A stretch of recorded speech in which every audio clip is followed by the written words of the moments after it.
सैयदा नौजवान उनजो माउ पीउ गुज़ारे विया, यतीम थियो, उनजो ॿियो सार संभार वारो कोन्हे। उनखे दिल में ख्याल पैदा तो न अब्बो आ न अम्मा है न चाचो आ न मामो आ, हिते मुंहिंजी केरु सार संभार कोन थो लहे। मां छो न पिया तलहाजन जे काफ़िले में मदीने जो सफ़र कयां। मदीने अल्लाह सी तो असांखे मदीनो ॾेखारे। मुंहिंजा सोना जेको हिकिड़ो दफ़ो मदीनो ॾिसी ईंदो आहे त पोइ चवंदा न ख़बर ताईं कंदी वई अबाणा अबाणा। हेकर जंहिं मदीनो ॾिठो त उन्ही खे सदाई मदीनो यादि रहंदो आहे। हिकिड़े शाइर चयो आहे, अॼु बि आधी रात जो मूंखे सोहणो सरवर यादि जो, निंड नेणनि जी फिटी वई हो तो हर हर यादि जो। इश्क बारण बारिया मूं मग मदीने जा सारिया, घोड़ा घड़ी कीअं घारिया, जंहिंखे रात रहबर यादि तो, निंड नेणनि जी फिटी वई हो तो हर हर यादि जो। सुभान अल्लाह को कौन सी निकले जह त मुनारा ॾिठा सादिल की न टिके। जंहिं हेकर मदीने जा मिनारा ॾिठा हूंदा न, वरी बि चवंदो त घर विकिणा हर शइ विकिणा, समर साथी गॾु करे वरी मदीने वञा। तो सॼे जहान खां वधीक मिठो मदीनो शरीफ़ आहे। मुंहिंजे हबीब जो मुल्क सभिनि खां प्यारो आहे। दोस्तो अज़ीज़ो गुफ्त माशूक़े व आशिक ऐ फता, तू बग़ुरबत दीदई बस शहरहा, बस कुलतामी शहर ज़हा बेहतरस्त। ओ आशिक तो इश्क में घणाई ॻोठ घुमिया, घणाई सफ़र कई, घणाई वाटो रस्ता वौरियई, तो घणा मुल्क घुमिया, पर ख़बर तोखे शहर कहिड़ो भलो लॻो। बस कुलतामी शहर ज़हा बेहतरस्त। शहर कहिड़ो भलो आहे, गुफ्तो आ शहर किधर वे दिलबरस्त। जेकॾहिं मूंखां पुछी थो त शहर भलो कहिड़ो आहे, चए थो भलो शहर उथो आहे जिते मुंहिंजो मुस्तफ़ा रहंदो आहे, जिते मुंहिंजो दिलबर रहे थो, हबीब करीम जो आस्थानो आहे, उहो शहर सभिनी खां भलो आहे। उन सैयद सगोरे यतीम वीचारे मदीने जो सफ़र कयो। मदीने शरीफ़ में जो पहुतो त उते मिस्कीन ग़रीबी हाल में हिकिड़े अरब सगोरे खे चए त मां मिस्कीन आहियां, मूंखे नौकरी ॾे त मां तुंहिंजी नौकरी बि ॾियां, तो वटि पंहिंजे घर में बि रहां। उनखे चए तूं केरु आहे? अना हाशिमी। असांजे हिन मुल्क में पाण सैयद चयोसीं माना आले रसूल, लेकिन अरब सैयद कोन चवंदा आहिनि। उते सैयद सैयद सभिनी खे कयो, तोखे या सैयद ही कयो वालो कयो, तोखे मूंखे सभिनी खे सैयद। सैयद माना साईं, सिंध में सैयद माना अरबैत, लेकिन अरब जी ॿोली में सैयद माना साईं। उते आले रसूल खे चवंदा आहिनि हाशिमी। छा चवंदा आहिनि? हाशिमी। हाशिमी हज़रत हाशिम जी औलाद, उनजो मां हाशिमी आहियां। उनखे रहणी चई हाणे तोखे घर में खा पी, हे तुंहिंजो घर,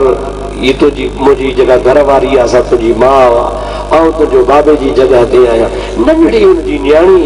उहा पापड़ा ॾींदी हुई, उहा बि हू चारड़ो हुनखे संभालींदो हो, खेॾाईंदो हो। कुदरत मुंहिंजे ख़ुदा जी उन हलाली थी कमायो। छोकिरी जंहिं जवान थी त मतलब उन अरब सगोरे चयसि बाबा हाणे तूं मूं वटि हिलाली थी रहियो आहे, ऐं जवान मुंहिंजी न्याणी हाणे बालिग़ थी आहे, तोखां वधीक मुंहिंजे ख़्याल में सुठो माण्हू कोन्हे जे तूं चवीं त आउं तोखे निकाह कराए ॾियां। उन चयोसीं निकाह त शरीयत में जाइज़ आहे ऐं मूंखे मनो बि कान्हे ऐं कंदुसि बि, पर मुंहिंजो कॾहिं न कॾहिं वरी वतन इरादो थी वियो पंहिंजे ॻोठ त पोइ आउं हलियो वेंदुसि, पोइ ज़ाल कोन छॾींदुसि। या बि वठियो वेंदुसि मथां सुभाणे पॾो करी त न इहा हिते रहंदी त पोइ मां पढ़ण जाई न। हुन चयो त न बसि तुंहिंजी ज़ाल आहे तूं ॼाण तुंहिंजो कमु ॼाणिजे न रुॻो तूं न सभु घरवारी खां बि पुछ छोकिरी खां बि पुछ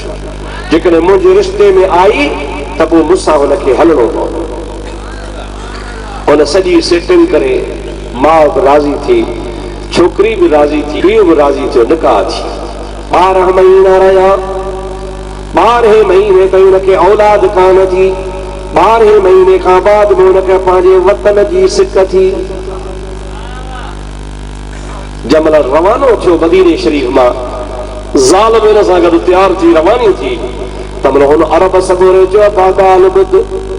नियाणीअ खे दाज ॾिबो आहे आउं मिस्कीन आहियां तूं मूं वटि 12-20 साल ख़िदमत कई आहे मुंहिंजे हाल खां तूं वाक़ुफ़ आहे का शइ मूं वटि कान्हे न सोना न चांदी आहे न कपिड़ो न रेशम न छा पंहिंजी नियाणी खे ॾियां ऐं ॿियो कुझु कोन थो ॾेई सघां पर मां फलाणे असहाबीअ जी औलाद आहियां जंहिंखे नबी करीम वुज़ू जे दौरान पंहिंजो वार मुबारक अता फरमायो हो उहो वार नसलनि बाद नसलनि मां वटि अमानत आहे मुंहिंजी दिलि थी चवे त मां इहो वार मुबारक रसूलुल्लाह जो न पंहिंजी नियाणीअ खे दाज में ॾेई छॾियो।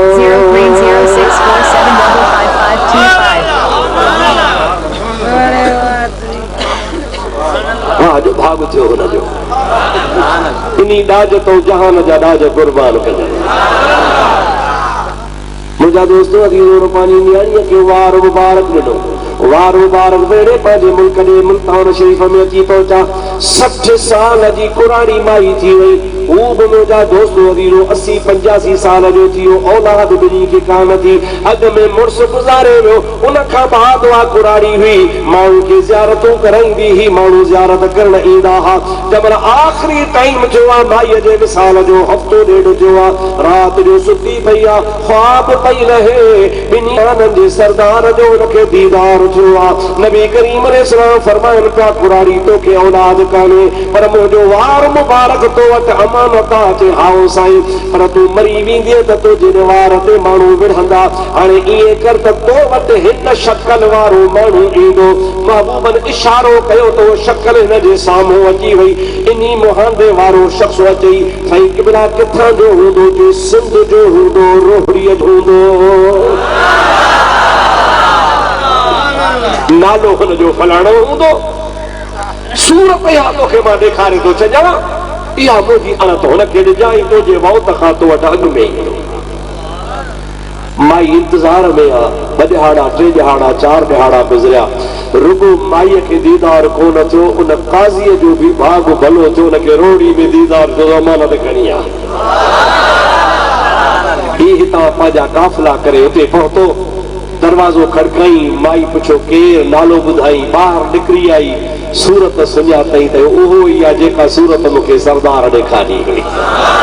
जे तुंहिंजी अमानत मूं वटि अची आहे मुंहिंजे हवाले कर माई हुनखे मानी खाराए इनाम इकराम जेके हुआ उहो वार मुबारक नहीं जेको रोहड़ी मुबारक में अॼु बि मौजूदु आहे असां सिंध वारनि जे मथां अलाह जी भलाई आहे जंहिंजो पाण कॾहिं कॾहिं दीदार बि कंदा आहियूं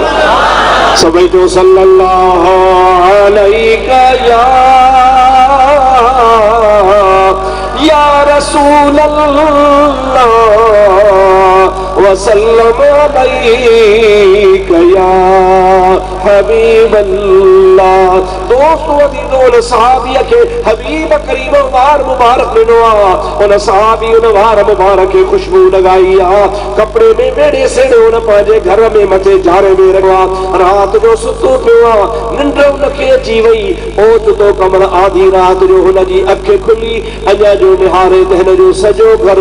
नूर सां भरपूर लॻो पियो आहे जाॾे काॾे नूर आहे सॼो अंगण नूर आहे कमरो नूर आहे घर नूर आहे पर हुनखे क़ुरान करीम जी तिलावत जो आवाज़ ॿुधण में पियो अचे जंहिंमहिल हिन जी अखि खुली ऐं हिन नूर जी तजल्ली ऐं लाटूं ॾिठियूं त आहिस्ता आहिस्ते नूर जी तजल्ली मथे आसमान ते गुम थी वई ऐं क़ुरान करीम जो आवाज़ बंदि थी वियो कुझु देर खां पोइ हिनखे निंड आई वरी साॻी हालत थी ईअं राति जो 4-5 दफ़ा हिन ॾिठो हमरा उथी वेही रहियो आहे छा ॻाल्हि आहे सम्झ में ॻाल्हि कान पई अचेसि फजर जी नमाज़ मुंहिंजे हबीब जे पुठियां अची पढ़ियई नबी करीम खां सुवाल करण जे लाइ त छा मामिलो आहे हिन ॻाल्हि विसरी वई हुजे हबीबन करीमन फजर जी नमाज़ पढ़ाए मुंहुं ॻड़ाए वेठा हिन अर्ज़ को या रसूल अल्लाह ही हाल आहे रात मूं पंहिंजे घर में ही रंग ॾिठो आहे सॼो घर मुंहिंजो नूर सॼे घर में रोशनी जाॻो त क़ुरान जो आवाज़ चंद मिंटनि खां पोइ नूर मथे हलियो पियो वञे वरी आवाज़ बि क़ुरान करीम जो ख़तम थी पियो वञे पाण खिली ॾिनऊं ॾे ख़बर तुंहिंजे घर में का नई शइ आहे कि भला का शइ नई कान्हे का पाण खिली फरमायूं था ओ मुंहिंजा प्यारा साहबी तुंहिंजे घर में इहो कालो को मुंहिंजो वार मुबारक जो हुयो ए अल्लाह जा मलाइका उन ते क़ुरान पढ़ी रहिया ऐं उन जे दीदार ऐं ज़ियारत जे लाइ आया